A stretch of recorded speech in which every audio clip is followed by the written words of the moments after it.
बिस्मिल्लाहिर्रहमानिर्रहीम। Respectable dear viewers, अस्सलाम वालेकुम। आज एक नए टॉपिक के साथ हाज़िर है और वही नया टॉपिक जो है वो पुराने दो लेक्चर यानी लेक्चर नंबर 43 और 44 उसकी कंटिन्यूटी है। यानी जो 43 में या लेक्चर नंबर 43 में हमने क्या किया था, यानी जेरेंड को व्हाट इज़ जेरेंड या डिफाइंड जेरेंड, और फिर उसकी यूजेज, और फिर जो है जेरेंड में यानी सिंपल जेरेंड, फिर उसके जो है इन्फिनेटिव जेरेंड, और फिर यानी पार्टिसिपल टाइप्स और पार्टिसिपल जेरेंड, यानी ये 3 अक़साम के हमने बताए थे। तो स्टूडेंट की डिमांड पे और मुख्तलिफ़ कम्पिटिटिव एग्ज़ामिनेशन के कैंडिडेट्स की डिमांड पे फिर हमने जेरेंड की यूजेज बताई थी, जो मुख्तलिफ़ सेंटेंस करेक्शन में या फॉल्स और ट्रू के ऑप्शन में सही और गलत लिखने के लिए वो उसके लिए हमने कल टेबल भी ड्रा किया था और उम्मीद है कि आप लोग ने उसको पसंद किया होगा। तो आज यानी जो लेक्चर नंबर 43 था वो पार्ट 1 था, फिर लेक्चर नंबर यानी 44 जो था वो पार्ट 2 था, और आज वाला लेक्चर भी मैंने उसी सीरीज़ को आगे ले जाते हुए उसका पार्ट 3 बनाया है कि ये जेरेंड जो हम कहते हैं, यानी चाहे वो इन्फिनेटिव जेरेंड हो या चाहे वो पार्टिसिपल जेरेंड हो या चाहे वो सिंपल जेरेंड हो, ये how to make a gerund in English language या इन इंग्लिश ग्रामर, ये बेसिकली ये जेरेंड बनता कैसे है, आज हमने जो है यानी हमारा ये टॉपिक है how to make a gerund. तो जिसने भी चैनल को सब्सक्राइब नहीं किया वो सब्सक्राइब कर ले, जो सब्सक्राइबर है वो बेल आइकन को लाजमी प्रेस कर ले ताकि हर नए आने वाली वीडियो की नोटिफिकेशन जो है सबसे पहले आप लोग को पहुंच सके। और जो मतलब है ऑलरेडी सब्सक्राइबर है वो वीडियो को ज़्यादा से ज़्यादा लाइक किया करे और ज़्यादा से ज़्यादा शेयर किया करे मुख्तलिफ़ ग्रुप्स और मुख्तलिफ़ सोशल साइट्स पे, ताकि बहुत सारे लोग इस नॉलेज से मुस्तफ़ीद हो सके। अब जेरेंड की मेकअप के बारे में या हाउ टू मेकअप या हाउ टू मेक जेरेंड, यानी जेरेंड बेसिकली बनता कैसे है, या how to make fourth form of verb, यानी वर्ब की चौथी सूरत। अमूमन आप लोग जो है यानी फर्स्ट फॉर्म ऑफ वर्ब के मुतालिक भी आप लोगों ने सुना होगा, सेकंड फॉर्म ऑफ वर्ब के मुतालिक भी आप लोगों ने सुना होगा, थर्ड फॉर्म ऑफ वर्ब के बारे में भी आप लोगों ने सुना होगा। यानी फर्स्ट फॉर्म ऑफ वर्ब अंग्रेज़ी में यानी प्रेजेंट वर्ब कहलाता है, सेकंड फॉर्म ऑफ वर्ब जो होता है पास्ट वर्ब कहलाता है, यानी उसकी पास्ट डिग्री होती है, और third form of verb past यानी पास्ट पार्टिसिपल होता है। यानी अमूमन ट्रेडिशनली तौर पे 3 किस्म के वर्ब यानी 3 लेवल ऑफ वर्ब्स होते हैं, यानी फर्स्ट फॉर्म, सेकंड फॉर्म और थर्ड फॉर्म। लेकिन यहाँ पे मैंने एक लफ्ज़ कह दिया how to make fourth form of verb, यानी कैसे वर्ब की चौथी सूरत बनाई जा सकती है।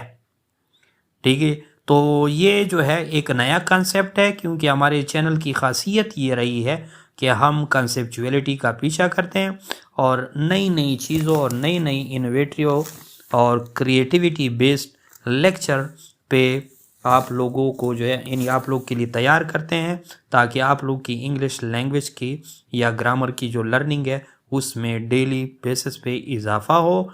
तो ये how to make fourth form of verb या how to make a gerund, या फिर इस तरह भी कह सकते हैं fourth form of verb concept, या ऐसा भी कह सकते हैं how to make ING form of verb, या आईएनजी इम्पोर्टेंस, या वर्ब एंडिंग, जो वर्ब की जो एंडिंग होती है वो कैसे करेंगे, या फिर आईएनजी स्पेलिंग रूल्स। ये जितने भी टॉपिक्स मैंने बता दिए ये सिर्फ और सिर्फ how to make a gerund यानी सिंपल जेरेंड कैसे बनता है। यानी ये इसलिए मैंने टॉपिक्स के मुख्तलिफ कैटेगराइजेशन बताई है ताकि आप लोग उसकी अहमियत से वाकिफ़ हो जाएं। तो अमूमन आप लोग जो है फर्स्ट फॉर्म भी ऑफ वर्ब भी सुन चुके हैं, सेकंड फॉर्म भी सुन चुके हैं, थर्ड फॉर्म भी सुन चुके हैं, लेकिन जो फोर्थ फॉर्म ऑफ वर्ब है वो कभी भी आप लोगों ने नहीं सुना होगा। और मैंने पहले वीडियोस में इसका जिक्र किया था, लेकिन एक स्टूडेंट की डिमांड पे और चंद और यानी मतलब है कॉम्पिटिटिव एग्जामिनेशन वाले स्टूडेंट की डिमांड पे इस पर मैंने अलहदा लेक्चर करने की कोशिश की है। तो ये जो फोर्थ फॉर्म ऑफ वर्ब है ये किस चीज़ को कहते हैं? ये fourth form of verb basically gerund होता है, यानी gerund he fourth form of verb होता है। कैसे?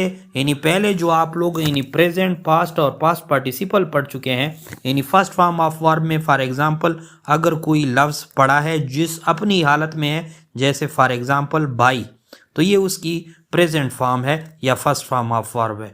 और इसी तरह इस बाई की सेकंड फॉर्म ऑफ वर्ब बाट बन जाती है, और इसी तरह इस बाई की थर्ड फॉर्म ऑफ वर्ब यानी बाट होती है। इसी तरह फॉर एग्जांपल ट्राई ले ले, ट्राई की first form of verb try होती है, फिर उसकी सेकंड फॉर्म ऑफ वर्ब यानी ट्राइड होती है, और उसकी third form of verb tried होती है। लेकिन यहाँ पे यानी how to make fourth form of verb, जैसा कि आप लोग स्क्रीन पे देख रहे हैं, मुख्तलिफ किस्म के कंसेप्ट मैंने यहाँ पे लिखे हैं।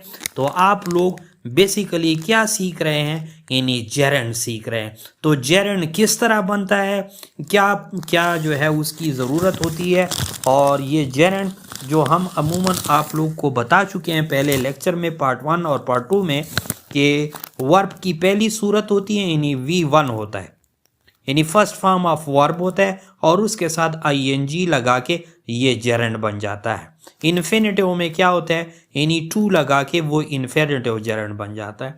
और इस तरह पार्टिसिपल जेरेंड में हमने कहा था कि उसमें भी यानी ING लगा दी जाती है। तो अमूमन जो है जेरेंड बेसिकली यानी वर्ब की पहली सूरत के साथ ING लगा के हम उसको जेरेंड तस्वर करते हैं। अब ये जेरेंड यानी कोई भी फर्स्ट फॉर्म ऑफ वर्ब के साथ जब हम ING लगा लेते हैं, तो क्या सारे वर्ब ही इतने सिंपल होते हैं कि हर वर्ब के साथ ING लगाकर वो उसका जेरेंड बन जाता है? क्या इस किस्म के उसूल है या कोई तरीक़ाकार है?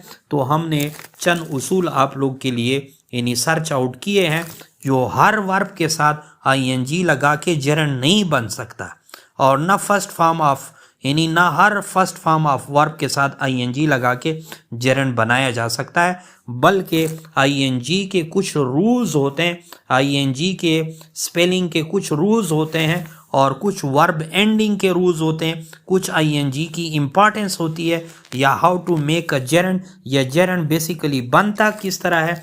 यानी ये सारी चीज़ें अब हमारे क्वेश्चन में जो है वाज़े हो जाएगी। और वो क्या है कि हर यानी वर्ब की फर्स्ट फॉर्म ऑफ वर्ब के साथ क्या होता है, यानी उसके साथ ING लगा के जेरेंड, ये तो जेरेंड की बेसिक यानी बेस हो गई, बेसिक फॉर्म हो गई। लेकिन हर वर्ब के साथ ING लगाना और उससे जेरेंड बनाना यानी ये कमकली है, बल्कि उसके लिए कुछ रूल्स है, उस रूल्स को फॉलो करना पड़ता है, तब जाके आप ING वाली जेरेंड फॉर्म ऑफ वर्ब को हासिल कर सकते हैं। तो आइए उस टेबल की तरफ जाते हैं। वो टेबल क्या है? यानी सबसे पहले आप लोग स्क्रीन पे देख रहे हैं, यानी जो जेरेंड बनता कैसे है, यानी ING के क्या रूल्स होंगे, या फोर्थ फॉर्म ऑफ वर्ब फिर क्या होता है।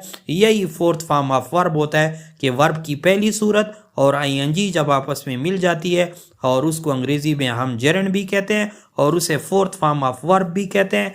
तो ये फोर्थ फॉर्म ऑफ वर्ब में ये इसलिए इस पे सर्च यानी रिसर्च मटेरियल्स हमने इकट्ठे किए हैं, ताकि आप लोग को मज़ीद भी कंसेप्ट दे सके कि हर वर्ब की पहली फॉर्म के साथ ING यानी लगा के सिर्फ जेरेंड नहीं बनता, कुछ उसमें चेंजेस किए जाते हैं, जो अमूमन आप लोगों ने ज़िंदगी में यानी बहुत सारे ऐसे अल्फाज देखे होंगे कि कैसे यहाँ पे IE लिखा हुआ था, और फिर ये IE जो था YING में कैसे तब्दील हो गया, यानी IE जो था Y में कैसे तब्दील हो गया, या फिर किसी लफ्ज़ के पीछे E था और फिर उस ई को हटाया गया और आईएनजी लगाया गया। तो ये कैसे तरीके होते हैं? तो आइए टेबल की तरफ हम जाते हैं। वो टेबल क्या है? यानी टेबल के 3 पार्ट्स हैं, आप लोग समझने की कोशिश करें। यानी टेबल के 3 पार्ट हैं।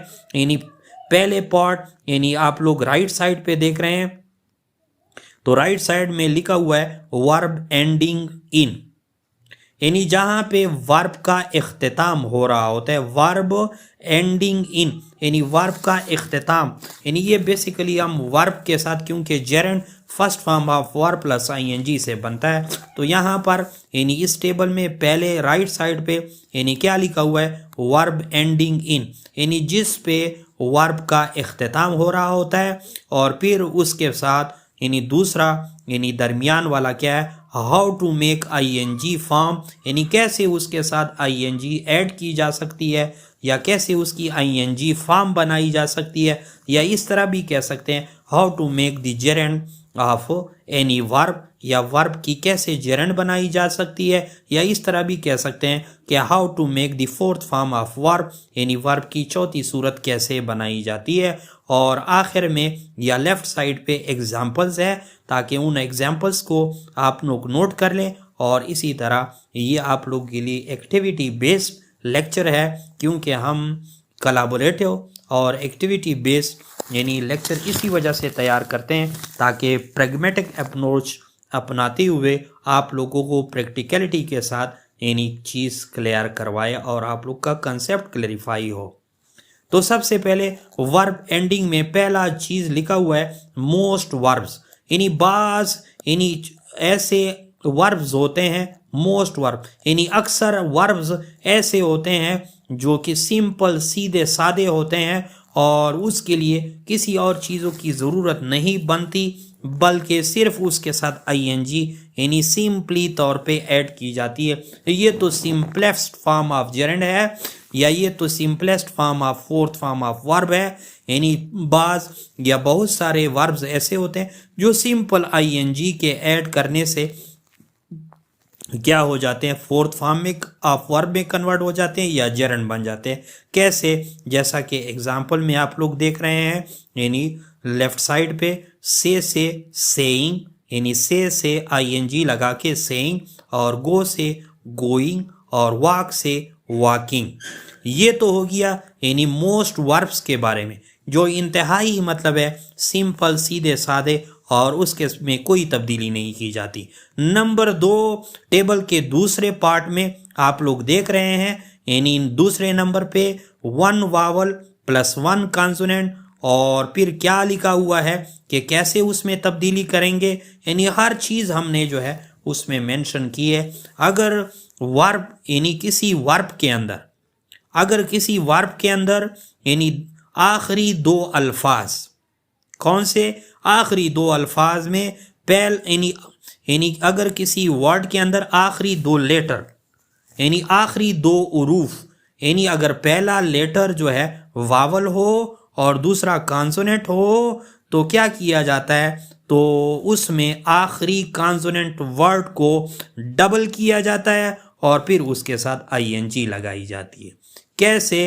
यानी एक वावल होगा, एक कॉन्सोनेंट होगा, तो वावल अपनी जगह पे अपनी हालत में रहेगा, सिर्फ कॉन्सोनेंट को डबल किया जाएगा, तब जाके आईएनजी उसके साथ लगा दिया जाएगा, और इसी तरह ये जेरेंड बन जाएगा या फोर्थ फॉर्म ऑफ वर्ब बन जाएगा। यानी जैसा कि आप लोग यानी लेफ्ट साइड पे देख रहे हैं, सबसे पहले उसकी एग्जाम्पल है यानी स्विम। अब स्विम की स्पेलिंग देख ले। मैंने कहा कि हर वर्ब के आखिरी 2 लेटर, आखिरी 2 लेटर SWIM, तो यहाँ पर आखिरी 2 लेटर IM है। तो IM जो है यानी I जो है वावल लेटर है और M जो है कॉन्सोनेंट है। तो यहाँ पे हमने कहा रूल क्या है, इसको आप लोगों ने ज़हनशीन करना है। पेन रजिस्टर ले ले, एक एक चीज़ नोट कर ले। तो वावल अपनी जगह पे रहेगा और कॉन्सोनेंट जो है क्या हो जाएगा, यानी उसकी हालत एक की बजाय 2 कर लेंगे और साथ ING लगा लेंगे, तो इसी तरह उसकी हालत क्या हो जाएगी, यानी फोर्थ फॉर्म ऑफ वर्ब या जेरेंड में कन्वर्ट हो जाएगी। इसी तरह हिट को देख ले। आई जो है यानी आखिरी दो यानी हरूफ ताजी को देख ले, लेटर्स को देख ले। आई जो है यानी क्या है, वावल है, और टी जो है कॉन्सोनेंट है, तो हीट से हीटिंग हो जाएगा और टी को हम डबल कर लेंगे और आई अपनी जगह पे रहेगा। इसी तरह गेट से गेटिंग। अब देखें यानी गेट को देख रहे हैं आप लोग, GET, तो ई जो है वावल यानी वावल लेटर है, और इसी तरह फिर क्या है यानी टी जो है कॉन्सोनेंट है, तो गेटिंग हो जाएगा। इसी तरह थर्ड रूल क्या है यानी जेरेंड बनाने का, यानी पहला वावल हो और दूसरा कॉन्सोनेंट हो और उसके बाद ई का वर्ड आ जाए, यानी लेटर ई आ जाए, लेटर वर्ड नहीं लेटर, यानी हुरूफ ताजी आ जाए या लेटर आ जाए या हर्फ आ जाए, तो तब जाके वहाँ पे क्या किया जाएगा, यानी ऊपर तो सिर्फ वावल और कॉन्सोनेंट था, यहाँ वावल और कॉन्सोनेंट दोनों मौजूद हो, लेकिन बाद में उस वर्ब के आखिर में ई मौजूद हो, तो उस ई को क्या किया जाता है, रूल्स को देख लें कि जेरेंड कैसे बनाया जाता है, तो उसमें ई को रिमूव किया जाता है, हटाया जाता है, और तब जाके देन ऐड ING, फिर ING लगाई जाती है। For example, most common example है कम। अब कम में आप लोग देखें, ओ जो है क्या है, वावल लेटर है, और एम जो है कॉन्सोनेंट है, और इसका पीछा ई कर रही है, तो ई को वहाँ उस रूल के मुताबिक यानी रिमूव कर लेंगे, और वावल भी इस रूल में यानी थर्ड रूल में, और कॉन्सोनेंट भी इस रूल में उसी तरह ही रहेगा, सिर्फ उसके साथ ING लगाएंगे, यानी कम से कमिंग। इसी तरह लूज है, लूज में भी उसी तरह ई को रिमूव कर लेंगे, हटाएंगे, और बाकी कॉन्सोनेंट और वावल यानी लेटर्स अपनी जगह पे रहेंगे, और इस तरह लूज से लूजिंग। इसी तरह लॉ यानी वो है यानी लूज के बाद है लीव में आई जो है वो क्या है, वावल है, और वी जो है कॉन्सोनेंट है, और पीछे ई डाली गई है, तो ई जो है यानी उसको रिमूव करेंगे, और लाइव से यानी लीव से लिविंग हो जाएगा। तो यहाँ पर यानी ये चीज़ तो 3 हुसूल हो गए। अब चौथी हुसूल ING या जेरेंड बनाने की या फोर्थ फॉर्म ऑफ वर्ब बनाने की, यानी फाइनल IE। फाइनल IE से मुराद ये है कि अगर कोई वर्ब के आखिर में IE आ जाए, तो उस IE को यानी चेंज IE टू Y, तो उसको Y में तब्दील किया जाता है, और तब जाके उसके साथ ING लगाई जाती है। जैसा कि यानी चौथे में लेफ्ट साइड पे आप लोग देख रहे हैं डाई, तो DIE, IE जो है उसको क्या कर लेंगे, यानी उसको चेंज कर लेंगे Y में, और इसी तरह डाई से फिर डाइंग बन जाएगा, यानी DIE से यानी DYING बन जाएगा। इसी तरह लाई, LIE, तो IE को हटाएंगे, और उसकी जगह कौन से लेटर से रिप्लेस होगी, यानी IE की जगह Y ले लेगा, और उसके साथ ING को ऐड कर लेंगे, तो लाई से लाइंग और डाई से डाइंग। तो उम्मीद है आप लोग को ये लेक्चर जो है पसंद आ चुका होगा, यानी ये उसका पार्ट 3 था जेरेंड का। तो जिसने भी यानी चैनल को सब्सक्राइब नहीं किया वो सब्सक्राइब करें, और वीडियो को लाइक करें, और ज़्यादा से ज़्यादा शेयर करें, ताकि बहुत सारे लोग उससे मुस्तफ़ीद हो सके। Thanks for watching.